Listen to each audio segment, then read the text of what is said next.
This is a grant where Congress has allocated this funding under the Biden administration, and because of the DEI executive order, it's been under attack. I'm not sure what we're going to do if this stands.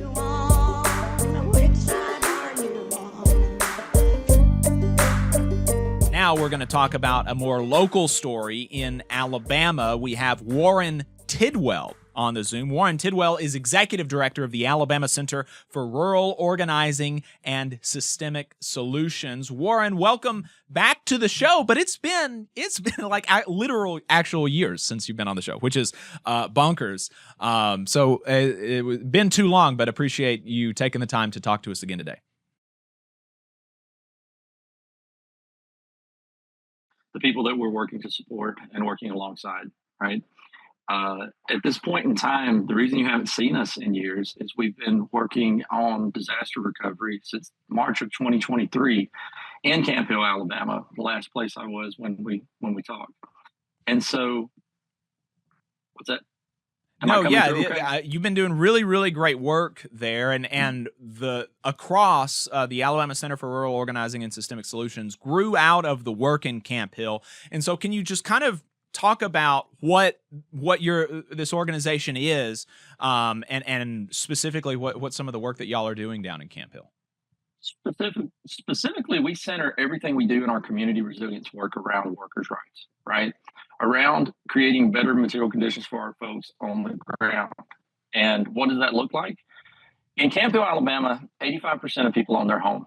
75% of those homes are adult. Warren, you're breaking up. You're breaking up a little bit. I don't know if maybe it would be. It might help to take you off of the. If you went off of video, so that the audio is the only thing coming through. But you're breaking up a little bit.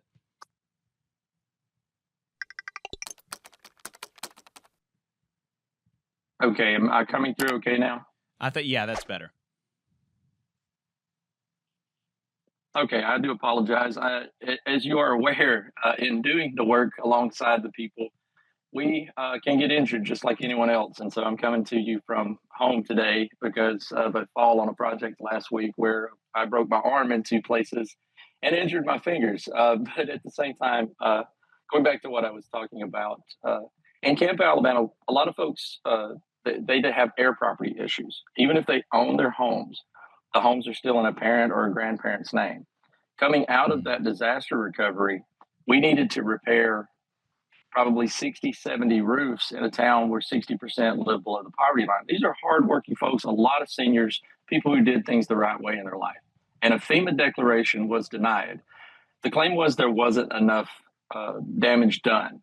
So when we went after other programs like USDA support and other things like that, we found out because of those air property issues that there would not be, they wouldn't be eligible because you had to prove ownership of that. So we developed an air property program out of that. And coming out of all of that, the issues that we would encounter, like we had sadly a mass shooting that affected young people in Camp Hill just 2 weeks after the storm. So you have 16, 17, 18, 19-year-olds shooting, killing each other. We had 4 children, 4 of our best and brightest, and I think it was 31 injured at this Sweet 16 birthday party. We don't have a lot of opportunity in Camp Hill. So we looked at that and we said, hey, what can we do about this? We secured a 2-bay automotive shop where we're building a local workforce development training center to pull some of these young folks in who don't have a lot of opportunity to create pre-apprenticeship programs to hopefully feed them into some trade apprenticeship work. And it's been wildly successful. In the last 2 years, we've actually dropped the crime rate in a town where 60% live below the poverty line, and where poverty, of course, does breed desperation and therefore breeds crime. We've been able to drop that. And this is a lot of organizations talk about place-based solutions. You know, we're living that. I could talk about other communities, but I want to focus on Camp Hill this morning. And without the FEMA declaration, we were desperate to figure out, as a relatively new organization filled with veteran organizers, but with few resources, what we could do. And we were made aware of an EPA community change grant. There were only something like 100 of these given out nationwide, but it fit what we were doing so perfectly. not only would it repair all of the roofs that were damaged in this terrible hailstorm, where baseball to softball size hail had damaged 90% of the cars and destroyed all of these roofs, but it would also allow us to build these homes back better, better insulation, get the energy burden down on some of our most impoverished residents in a state where, as I'm sure you all are well aware, we pay an exorbitant amount for energy and the utilities. And I was very happy to learn that one of the partners we had was awarded one of those grants, which would have meant that, again, we repair all of these roofs. Then the spending freeze happened through the memo. It was then put in a stay by the courts. Confusion continues to swirl around this grant, but at this time, the Trump administration is trying to terminate this grant that would allow us to not only meet all of the needs of the working folks that we work with, but to have solar and battery backup at a community center within this town that, again, we're the only resource that would allow us post-disaster to keep our refrigerators, freezers going for our seniors, for our vulnerable population, for the food pantry, to be able to refrigerate insulin post-disaster, right? For us to be able to create a space where people who are medically fragile could come in. And it has been, because of the DEI climate executive order, it has been under attack. This is a grant where our partner has contract signed. Congress has allocated this funding under the Biden administration.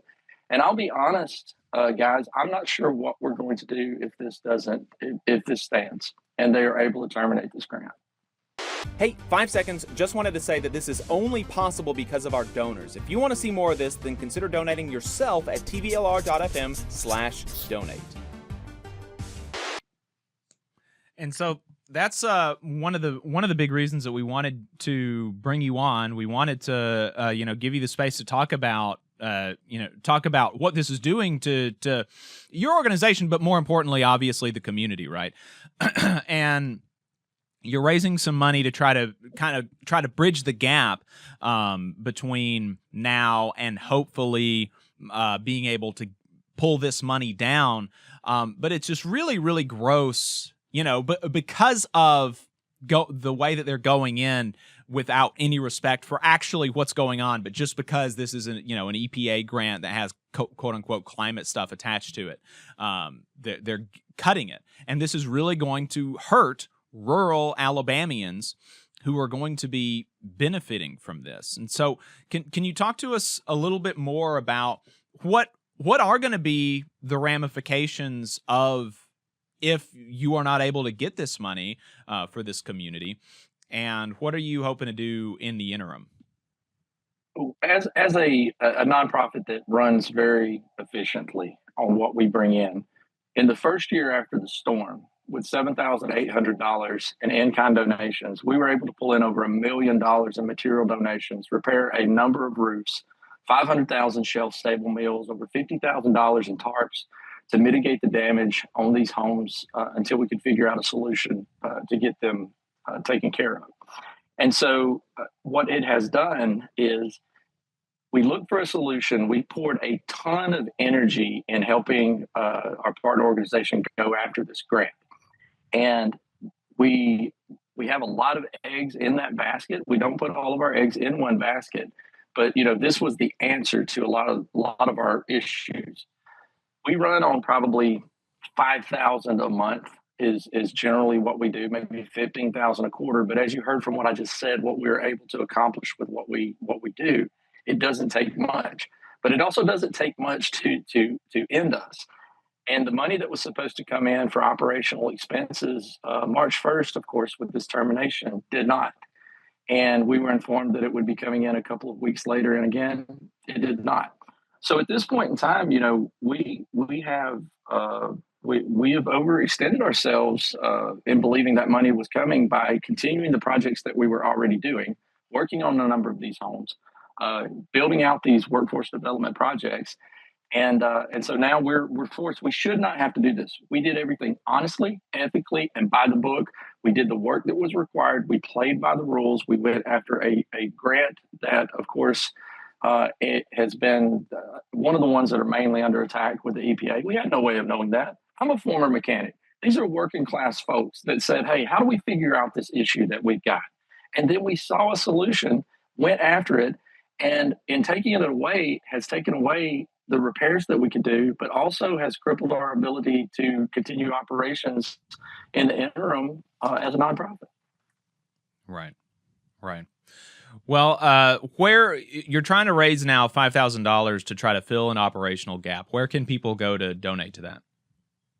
The website is acrossalabama.org. I can be reached at warren@acrossalabama.org, but the donation links are all on the website, from Venmo, PayPal, our Action Network link. At this point in time, I'm very happy to say that we've raised half of that. And it's been small donations from working folks. The best one was one of the local residents who we work with coming up, and bless her heart, she doesn't have a lot, but giving me $2 because she says, we really need you to continue. We haven't had anything in this community like this in generations. And the folks have rallied around it, the working class solidarity, and it has been the toughest 2 years of my life, but it's been the most rewarding 2 years of my life. These are amazing human beings who have been through the worst repeatedly that life has to offer. And, they need help, and we can't help the people without the people helping us. Right. Warren, I really appreciate your time. 60 seconds left. Is there anything that you want to leave folks with before we let you go? I'm really amazed at the fact that we're staying focused on what we're doing. We're not more angry by this. A number of my friends have told me for years, you just need to do things the right way, right? If you do things the right way, you go by the law, you follow the law, things will work out. We know that's not always the case, right? Right. We did things the right way. You cannot work any harder than we did to get to this point. And to have an opportunity like this just thoughtlessly ripped away that is going to hurt working class folks who have done the right things their entire life. Their work, we got a number of seniors on fixed incomes. For that to be taken away and for them to claim that this is something that is DEI or climate related, when that solar and battery backup would feed people post disaster, would keep programs going. I don't know what to tell someone, but we did things the right way, and we need some help. All right. Warren Tidwell, Across Alabama. You can find that online. Donate to their fundraiser to help them meet these operational gaps. I know that we will here. Warren, really appreciate your time. All right, thank you guys. Appreciate everything y'all do. Absolutely. You just saw a clip from the Valley Labor Report. We are live every Saturday morning from 9:30 a.m. till 12:30 p.m. And we pride ourselves on keeping all of our content free to everybody so that we can talk to as many working folks as possible. If you support the work that we're doing, you think that it's important, you think that it's good, then consider making a monthly contribution to the project, and you can do that on our website, tvlr.fm.